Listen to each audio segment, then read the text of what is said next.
Hello বন্ধুরা, তোমরা সবাই কেমন আছো? আশা করছি তোমরা সবাই ভালো আছো আর আমিও ভালো আছি।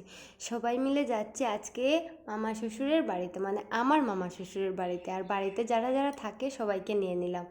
আর মামা শ্বশুরের বাড়িতে এসে আপনাদেরকে দেখাবো যে ওদের বাড়িতে কি কি সবজি হয়েছে। তোমরা দেখতে থাকো কি কি সবজি। দেখো, নারকেল ধরেছে, এইখানে ভেন্ডি গাছ, ভেন্ডিও আছে, ঢেঁড়সও আছে। ভেন্ডি আর ঢেঁড়স কিন্তু দুইটা আলাদা আলাদা, কিন্তু ভেন্ডিটা একটু ছোটো আর ঢেঁড়সটা একটু বড় বড় হয়, মোটা আর একটু বড় বড় হয়। এখানে দেখো অনেকগুলো নালি শাক হয়েছে, নালি শাক, কাঁকরোল গাছ, তারপরে করলা গাছ। ওরা উঠিয়ে নিয়েছে বাজারে নিয়ে যাওয়ার জন্য। তারপরে একটু একটু ছিল, আমি আপনাদের সঙ্গে শেয়ার করলাম।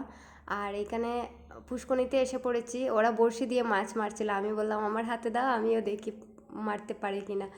মরিচ গাছ, এইখানে আরও অনেকগুলো নালি শাক হয়েছে। আর দেখুন কি সুন্দর পুঁই শাকগুলো, দেখতে কি সুন্দর লাগছে না?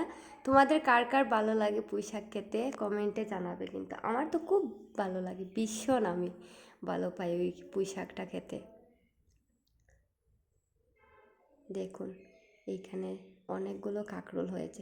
কাঁকরোল যেহেতু এত বেশি দেখা যাচ্ছে না, কারণ ওরা বাজারে নিয়ে যাওয়ার জন্য উঠিয়ে নিয়েছে, তাই একটা দুটো আছে এখন, একটা দুটো না অনেকগুলোই আছে। আর এইখানে দেখো ঢেঁড়স গাছ, ভেন্ডি গাছ, এক সাইডে ঢেঁড়স, এক সাইড